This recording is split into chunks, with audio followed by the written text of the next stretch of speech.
Market के जो गिरावट थे उसमें तीन विलेन थे, एक था एफआई, एक दूसरा था अर्निंग सीजन, और तीसरा विलेन जो उभर कर सामने आया था वो थे डोनाल्ड ट्रंप साहब। उम्मीद करता हूँ सुनेंगे नहीं, उनको मैं विलेन कर रहा हूँ, लेकिन हमारे मार्केट के तो विलेन ही थे। तो डोनाल्ड ट्रंप साहब का असर, अभय साहब, क्या लगता है कि अब ख़त्म हो गया या फिर अभी भी है? क्योंकि बाज़ार को तो जहाँ तक मैं थोड़ा बहुत समझा उसमें यह है कि बाज़ार को एक बार में कोई एक चीज़ एक ही बार में डरा सकती है, ऐसा नहीं कि एक चीज़ बार बार डराए। तो मतलब एक बार गोली चला दी आपने, उसके बाद वो आप फूके हुए कारतूस के समान हो गए आप। तो डोनाल्ड ट्रंप अब फूके हुए कारतूस हो गए बाज़ार के, लेकिन अभी भी दम है उनमें। आई थिंक उनके पास छोटे-मोटे कारतूस अभी भी हैं जो वो चलाते रहेंगे, पर हाँ, मोटा-मोटी आपकी बात ठीक है कि अब मार्केट में थोड़ा एक फटीग है, एक थकान है कि अब कितना रोज़-रोज़ डरें, अब ये अनाउंसमेंट तो रोज़ आएँगे हाँ, कि कहीं पे बढ़ा दिया, कहीं पे कम कर दिया, फिर तो ये एक मुझे लगता है सेंसेशनलिज़्म ज़्यादा है लक्ष्मण जी। एक जो बुली होते हैं, स्कूल में भी हमने देखा, कॉलेज में जो डराने हुँ, में बॉडी लैंग्वेज, पोस्चरिंग ज़्यादा स्ट्रॉन्ग रहती है। हाँ, तो मार्केट अब ये समझ रहा है कि ये शायद बुलिंग ज़्यादा है, क्योंकि ऐसे अनुज ने कहा कि एक दूसरे को लिए आप गड्ढा खोद रहे हैं, तो आप ये रियलाइज़ नहीं कर रहे कि अपने लिए भी एक गड्ढा खोद रहे हैं। अपने और लिए भी गड्ढा वो खोद रहे हैं। हाँ, और अब ये एक रियलाइज़ेशन है क्लियरली कि ये यूएस को ज़्यादा हर्ट करेगा, और अगर रिटेलिएटरी मेजर्स लिए गए स्पेशली चाइना के द्वारा, तो वो डेफिनेटली यूएस की मैन्युफैक्चरिंग, यूएस की ग्रोथ, कंजम्पशन, इन्फ्लेशन सबको नेगेटिवली इंपैक्ट करेगा। तो आई थिंक मार्केट का मूड अभी ये है कि एक फटीग है। अब ये लोग कह रहे हैं कि जब होगा तब देखा जाएगा, कितना रोज़-रोज़ डरे।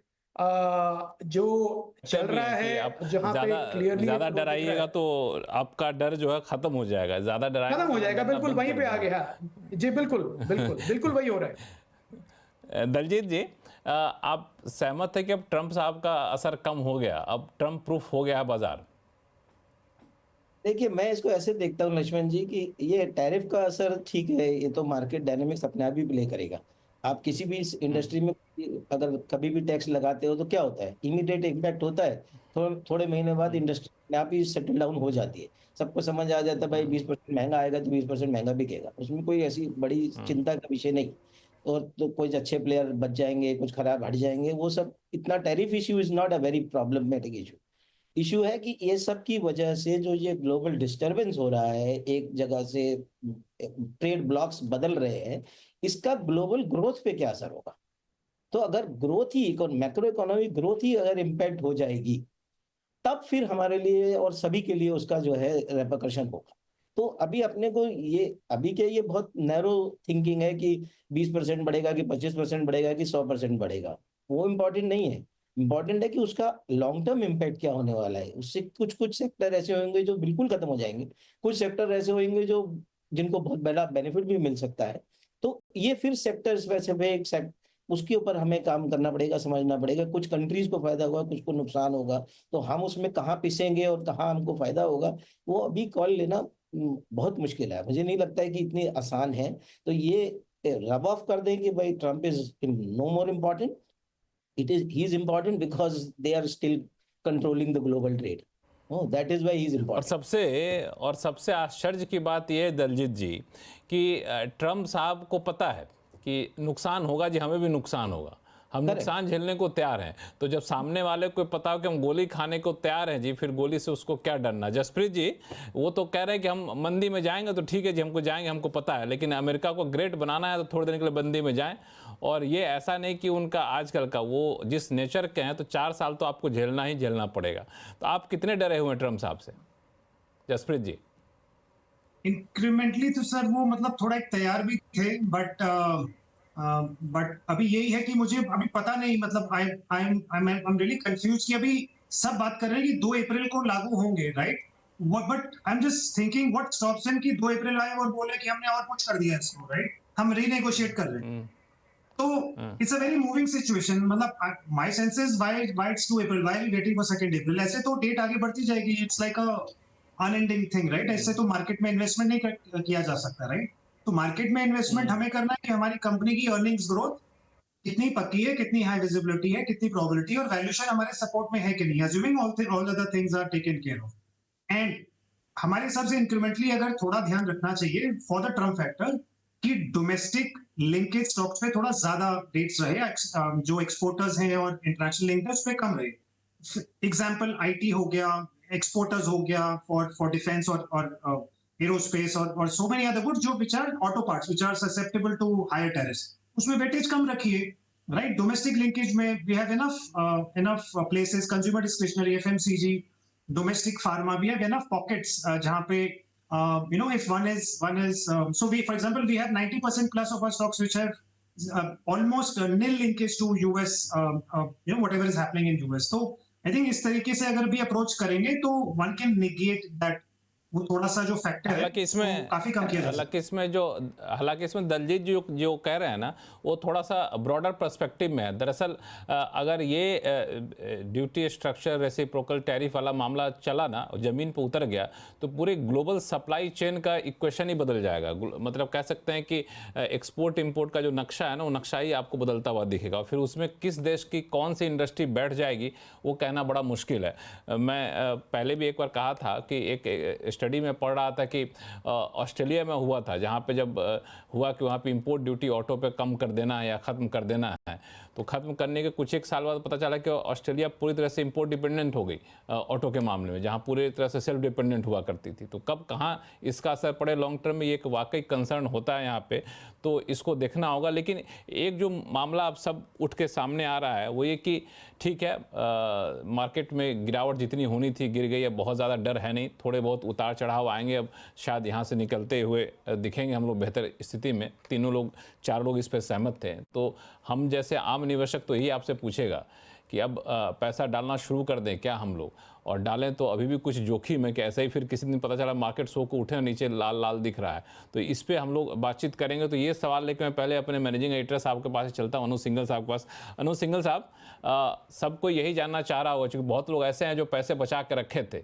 हमारे शो में कई बार गेस्ट लोगों ने कहा कि रखिए बचा के, जब मार्केट थोड़ा सा बेहतर होगा तब पैसा डालना शुरू करिएगा। तो आपका नज़रिया क्या कहता है, अब पैसा डालने का वक्त आ गया है? बहुत अच्छा सवाल किया लक्ष्मण जी आपने, और मेरा जवाब वही होगा जो मैं लगातार कहता आया हूँ। अगर आपके पास अच्छे स्टॉक्स हैं, अच्छी क्वालिटी के स्टॉक्स हैं, हाई पेडिग्री के स्टॉक्स हैं जो 52 वीक हाई लगा रहे हैं, जो स्टॉक्स अर्निंग्स काफ़ी शानदार डिलीवर कर रहे थे, या जहाँ वैल्यूएशन कंफर्ट अभी भी है, डिविडेंड यील्ड अभी भी काफ़ी कंफर्टेबल है, वहाँ बने रहें और हर गिरावट में ऐड करें। लेकिन एक और चीज़ जो आपको करनी है ना, अपने पोर्टफोलियो का एनालिसिस करें। क्या आपके पोर्टफोलियो में ऐसे स्टॉक्स हैं जो अपने हाई से 40% नीचे हैं? अगर ऐसे स्टॉक्स हैं तो जान लीजिए, एक आध एक्सेप्शन हो सकता है, जान लीजिए कि आप गलत स्टॉक में फंसे हुए हैं, और ऐसे स्टॉक्स में से आप हर रैली में से एग्जिट करिए। ऐसे स्टॉक्स में से आप हर रैली में से एग्जिट करिए, क्योंकि ऐसे स्टॉक जो इस मार्केट में चलने को तैयार नहीं है वो आगे किसी टफ मार्केट में भी नहीं चलेंगे। तो बहुत केयरफुल रहना आपको, अपने पोर्टफोलियो को जल्दबाजी में अच्छे स्टॉक ना बेचें, लेकिन ख़राब स्टॉक को रैली में ज़रूर बेचें। और एक चीज़ जो आप कर सकते हैं, मैंने 22,000 पर एक व्यू लिया था कि अपनी SIP मत तोड़िए, अपनी SIP मत तोड़िए। आप सोचिए, मुझे उन लोगों को लेकर दुख हो रहा है जिन्होंने पिछले महीने अपनी SIPs रोकी हैं। क्यों? क्योंकि उन्होंने सबसे अच्छा रेट गंवा दिया। तो अपनी SIPs मत तोड़िए। ये एक और चीज़ है जो आपको करनी है या नहीं करनी है, जिस भी तरीके से आप उसको लेना चाहें, और उसके अलावा अच्छे स्टॉक्स में बने रहें। बिल्कुल। अब आपने अनुज जी जो SIP वाली बात कही ना, मैं दर्शकों को बता दूं, SIP वाला मामला बड़ा ही संजीदा मामला है। बहुत लोगों ने SIP बंद करा दिया, डेटा आ रहे थे कि SIP की संख्या कम हो रही है, बढ़ रही है। तो इस पे मैं ऐसा करता हूं कि शो का जो अगला सेगमेंट होगा ना, उस पे SIP पे आप तीनों लोगों से, चार लोगों से चर्चा करूंगा। लेकिन जो एक महत्वपूर्ण सवाल जिसका जवाब आपने बखूबी दिया कि लोगों को पैसा डालना शुरू कर देना चाहिए, लेकिन अपने पोर्टफोलियो को रिजिक करना चाहिए, देखना चाहिए कहाँ कहाँ वहाँ गड्ढे पड़े हुए हैं। उन गड्ढों को या तो छोड़, गड्ढे से साइड होकर निकल जाइए, गड्ढे के भरने के इंतजार है मत रहिए। अभय अग्रवाल साहब, गड्ढे को कैसे पहचाने? एक तो फॉर्मूला अनुज जी ने दे दिया कि अगर अभी भी 40% नीचे है और आपके पोर्टफोलियो में नहीं उठ रहा है तो उसको तो निकाल के बाहर फेंक दीजिए। देखिए, ये मार्केट एक ऐसा मार्केट होता है शार्प करेक्शन का, जो एक दूध का दूध और पानी का पानी कर देता है, और इसको समझने में एक्चुअली ज़्यादा इंटेलिजेंस की भी ज़रूरत नहीं है, क्योंकि काफ़ी बुल मार्केट में काफ़ी स्टोरीज होती हैं, स्टोरी स्टॉक्स होते हैं जो फंडामेंटली स्ट्रांग नहीं होते हैं, पर 50, 60, 100 टाइम के पी मल्टीपल पे इसलिए ट्रेड करने लगते हैं क्योंकि लोगों के पास ज़्यादा ऑप्शंस नहीं होते हैं। हर चीज़ महंगी है तो स्टोरीज बिकती हैं। तो आप जैसे अनुज ने कहा, एक पोर्टफोलियो में सिर्फ ये एनालिसिस करें कि ग्रोथ जो है, रियल ग्रोथ जो अर्निंग्स में हो सकता है स्टॉक का अगले 3 से 5 साल के बीच में, और उसका जो करंट वैल्यूएशन है क्या वो जस्टिफाई करता है उसका। क्योंकि इस तरह के करेक्शन में आपको मौका मिलता है कि आप चर्न करके वीक स्टॉक से आप अच्छे स्टॉक्स को ले सकें जो भी करेक्ट हुए हैं।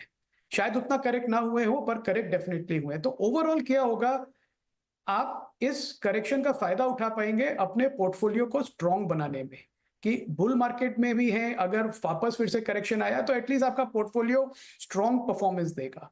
तो आइडेंटिफिकेशन मेरे हिसाब से सिर्फ एक सिंगल मंत्र है कि जो रियल अर्निंग्स है कंपनीज की, रियल बैलेंस शीट स्ट्रेंथ है, वो कितनी स्ट्रॉन्ग है, क्या वो वैल्यूएशन को जस्टिफाई करती है जो कंपनी का वैल्यूएशन है, और आपके पास और क्या ऑप्शंस हैं उसी कैपिटल को डिप्लॉय करने के। क्या आप उसमें से निकल के कहीं और अच्छे स्टॉक्स में आ सकते हैं जो ऑलरेडी आपके पास हैं, या फिर आप ऐड करना चाहते थे पर आप नहीं कर पा रहे थे।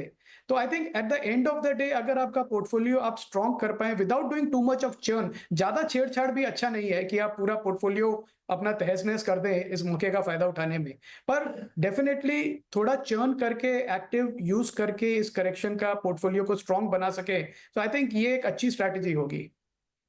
बिल्कुल। एक सवाल और आपसे पूछूंगा, उसका फिर दोनों जसप्रीत जी और दलजीत जी के पास जाऊंगा मैं, कि वो लोग जिनके पोर्टफोलियो में कुछ गड़बड़ है, कुछ अच्छी चीज़ें हैं, लेकिन जो लोग पैसा वैसा बचा के रखे वो लोग क्या करें? अब पैसा डालना शुरू कर दें आपके हिसाब से? आप लोग क्या कर रहे हैं? आप अपने क्लाइंट को या फिर अपने फंड के साथ क्या कर रहे हैं आप?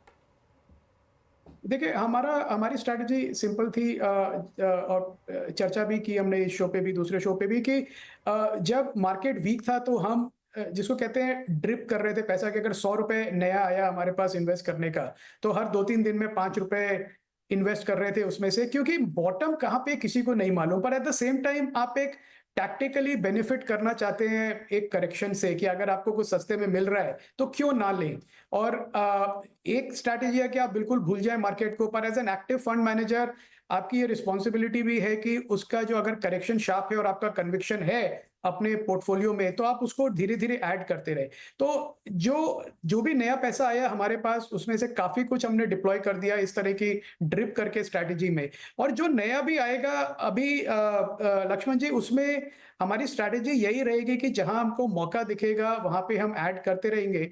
मेरा एक्सपीरियंस ये है कि हर साल 4-5 ऐसे दिन होते हैं जहां पे इन्वेस्टर्स का रियली पैसा बनता है, और अगर आप वो दिन आपने मिस कर दिए एक बुल रन के, तो आपका रिटर्न बहुत एवरेज हो जाएगा। तो आपको एलोकेटेड हमेशा रहना पड़ेगा मार्केट में। अगर आप पूरा टाइमिंग के लिए पूरा मार्केट से निकल गए हैं और अब फिर घुसना चाहते हैं, तो क्या होगा, एक गोल चक्कर में ही घूमते रहेंगे और उसको कंप्लीट नहीं कर पाएंगे।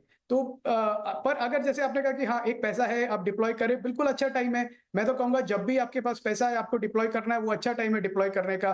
22,000 का लेवल आएगा, 27 का आएगा, 18 का आ जाएगा, 30 का आ जाएगा, वो तो चलता अभय जी रहेगा, वो तो मार्केट का काम है। कि 4-5 साल में 4-5 दिन ऐसे होते हैं जब अच्छा मौका होता है। ये 4-5 दिन कौन से होते हैं? ये होली दिवाली टाइप से फिक्स होते हैं या फिर वो बदलते रहते हैं?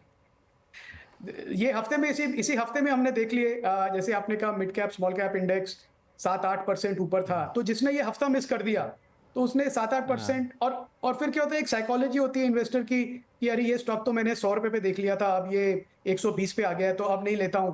फिर वो जाके ढूंढते हैं और सस्ते स्टॉक, उसमें और नुकसान हो जाता है, क्योंकि फिर आप ऐसे वीक स्टॉक्स ढूंढ रहे हैं जो गिरे हैं पर ऊपर नहीं आए हैं, पर फिर आप रियलाइज तब करते तक हैं कि इधर वो तो 120 गिरे वाला अच्छी 200 जगह पे से। पहुंच गया हो।